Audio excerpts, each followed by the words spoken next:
I've been called worse things, so I'm quite happy with the pronunciation, so there's no escaping with our surname. It wouldn't really be a presentation about sustainability and efficiency in greenhouse gases if we didn't talk about the growing population problem trying to feed a growing population. There's also figures quoted, trying to feed 8 billion by 2050, issues to do with water resources, land use. There's definitely a big challenge facing agricultural production, but I've got a bit of a confession, and this isn't really what worries me. This isn't why I've done a Nuffield Scholarship. This isn't really what drives me to do what I do every day.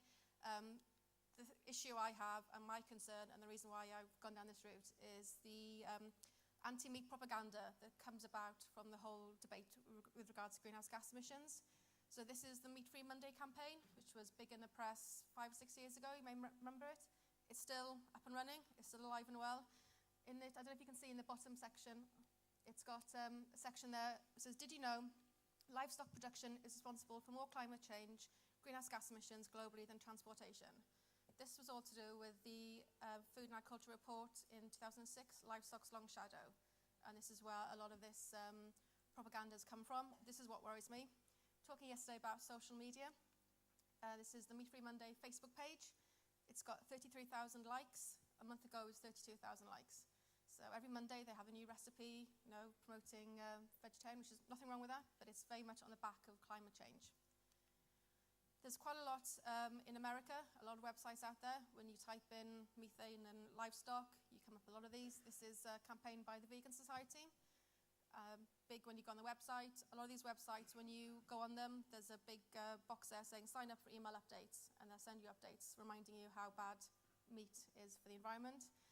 Obviously, there are some challenges. We can't deny some of these things, but it is very much on the back of this sort of element of lobbying, I guess. This is a slightly more crude picture I found on Google.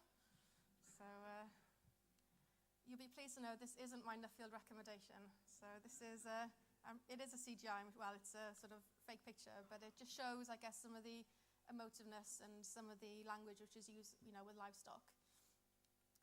Also, looking recently, this is another one where you can buy your keychains supporting, so it says there, it says counter the effects of global warming, support vegetarianism. So you can buy pens and mouse mats and all sorts of things promoting or raising the issue of livestock and agriculture and greenhouse gas emissions. Again, a bit of a confession. I saw this stuff in the press and I'd get angry. You'd shout at the radio and the TV and you'd go down, you'd speak to fellow farmers and you'd be like, oh, don't they know what we're doing and how stuck they'd be with our food production? So you've got very heads up about it. But I wasn't really doing anything about it, just sort of complaining really. At the same time, this was about 4 years ago, I'd worked for a company for 5 years.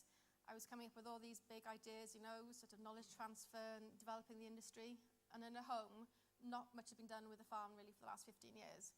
So I had to sort of got to the position where I had to practice what I preached and I couldn't talk about it and not do it. So obviously I had to put more time into the farm. So at that point I was looking for opportunities and I thought, I've done a lot in the industry, whether there's a role for setting up a sheep consultancy business. So that's what I did, linking that with the farm as well. And exactly the same point was when this whole greenhouse gas issue debate came along. And I really got to thank a Welsh agri-environmental scheme called Glass Tier. Not many people have anything positive to say with regards to this scheme in Wales.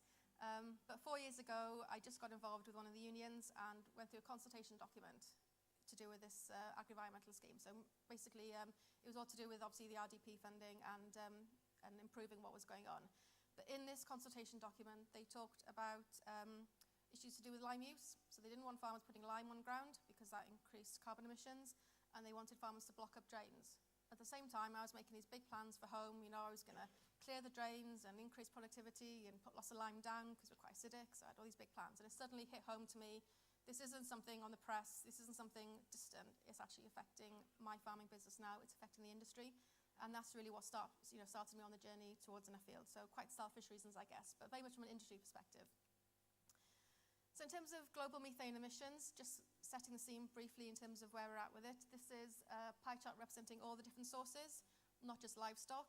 One thing that's not often reported is rice production produces nearly as much methane as livestock, about 12%. So, we're quite happy talking about methane to do with cattle and sheep and meat consumption. But rice itself produces a lot of methane. And I guess like their question, obviously, you can't remove rice as a staple food source, but growing it to export to other countries where it's not a staple food source and producing methane, then I guess that'd be something I'd put back to some of these organisations. Termites produce 4% of global methane. They actually produce it from their digestive processes. So we don't see many headlines about termites ruining the world, but wetlands, landfills, biomass, there's lots of different sources. So enteric fermentation, which is the rumen, which produces the methane, that accounts for about 16% of emissions. And that's from all livestock. Methane from sheep, we get a fairly good ride sheep sector. When you look at the headlines, it's all cattle, that's really what the headlines were. You do get some headlines with sheep, and really we are quite fortunate in that we don't, as an industry, as a global industry, don't produce that much methane. Some figures from the EU, sheep and goats are responsible for about 4% of all greenhouse gas emissions, compared to poultry meat, which is 8%, eggs produce 3%, and pork 25%. And that's across 27 member states, and that's all greenhouse gas emissions. So sheep, we are, fairly lucky, and we do tend to go under the radar. But again, on an on-farm level, when we look at local policy, come back to glass tier, and also all the knowledge transfer, it's all to do with cross-cutting themes, it's climate change, it is impacting on the sheep sector. The other thing as well is, although we don't produce much methane globally, or greenhouse gas emissions, we do have a high carbon footprint. This is some figures from New Zealand. This isn't a New Zealand versus UK debate, because there'll be very similar figures for UK. So lamb is about 19 kilos of CO2 equivalent. So that's the carbon footprint of lamb per kilo of meat, whereas milk is just under a kilo per litre of milk. If we look at poultry is 3 to 4 kilos, and pork is about 5 to 6. Beef is probably normally slightly higher than lamb, around the 20 kilo mark. So we do definitely have a challenge with regards to the carbon footprint of our product. So in terms of my Nuffield travels, I wanted to look at countries which had, I guess, a similar outlook in terms of meat production, forage-based systems, and were quite developed countries, because one thing, I guess, it is easy to talk about greenhouse gas emissions in agriculture when you've got plenty of food on the shelves. So the countries I went to were all developed countries that were raising greenhouse gas emissions in agriculture as a concern. So I spent 2 weeks in Ireland. About 20% of their emissions come from agriculture, and they're putting a lot of emphasis into improving productivity and efficiency, and they've set big targets for increasing output. So they want to increase dairy output by 50% and sheep and beef output by 20%, and that's all export market driven to bring money back into the economy. I spent a month altogether in New Zealand, and I put a picture of water up here and not the nice, sort of hills of New Zealand you normally see. The reason for that was a lot of pressures coming on water use in New Zealand with regards to pollution in the dairy sector. And this picture in particular was from Lake Taupo, which is in North Ireland, the biggest lake, and not directly related to methane, but they were picking up increased nitrogen levels in the lake, so they'd introduced nitrogen capping. So they were putting a limit on what farmers in the area how much stock they could run, what fertilizer they could use, and that was they weren't compensated for that either. They were introducing a trading scheme. So that was quite a shock to me, thinking, New Zealand weren't too bothered about agriculture. And the problem New Zealand has is half their emissions come from agriculture. So if they want to meet their targets, they have to do something about livestock production. I spent 2 weeks in Australia. There, the emphasis was more on carbon and soil, and obviously climate variability. They've had periods of drought. So a lot of it was water use. It was, and again, carbon, and again, a lot of money going into the whole agriculture. Agriculture produces about 30% of their national greenhouse gas emissions.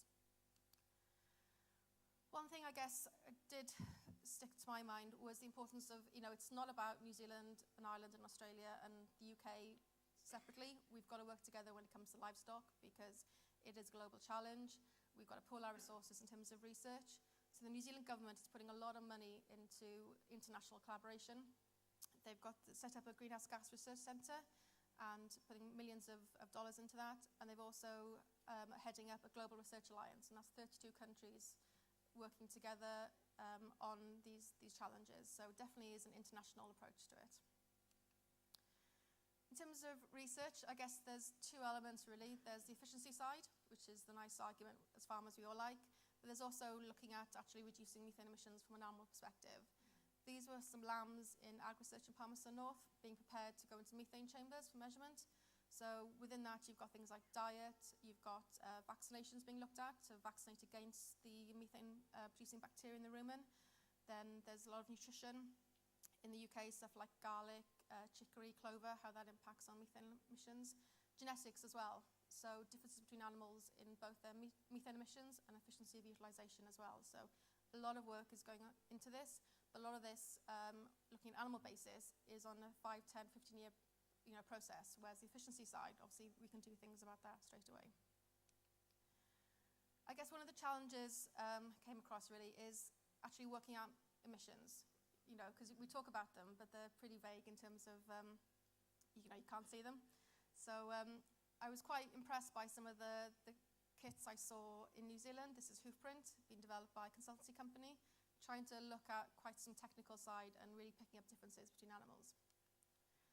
The other challenge is the national inventory. So when you see figures in the press about meeting our targets, they are very crude estimates. And basically for sheep, it's 8 kilos of methane per animal, regardless of whether it's a 40 kilo hill ewe or 90 kilo lowland ewe. So it doesn't pick up any efficiency improvements. So unless that gets changed, and work is being done on it, at the moment, we can't show any benefits from efficiency. It's very hard to. The only things it picks up is reduction in livestock numbers.